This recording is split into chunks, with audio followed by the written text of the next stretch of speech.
तो देखि पारुथिबो इटा होछि हमर जंगल रो पिता कंदा जेंटा के बहुत दिन आनी के रखिथिलु मासे खंडे हो जइथिबा न इटा के हमें सफा करी खाई भी नी पारुथिलु तो मुई आज मोर पाखे टिके टाइम थिला सेथि लागिन इटा के मी सफा करबा लागी पड़ेली बहुत टाइट भी लागुथिला सफा करबा लागी कान जे कहले इटा टिके सुखी जइथिला छालीटा सेथि लागी छाली छुणाबा लागी मते कष्ट लागुथिला फिर भी मोर खाइबार बहुत पसंद सेथि लागी मी सफा करी सारली तार पर इटा के मी थाली रे पतला पतला करी काटी देली काटी सारला पर फिर ताके दुही हाथे घसी घसी करी मते 3-4 थर सफा करबा लागी पड़ला धुइबा लागी बाल्टीन रे पड़ला फिर ताके टिके हल्का सिझे करी बेलबुड़ा टाइम रे बंद के पके नेबार के पड़ला मसारी रे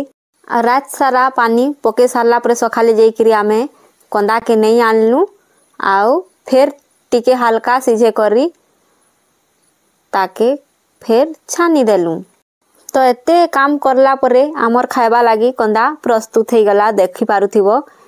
एखन आमे इरा खाइबा लागी बाढ़ु छु एखन आज सखाले आमे अलगा किछि नाश्ता नी बने इटा ही हमर आजिर सखालर नाश्ता है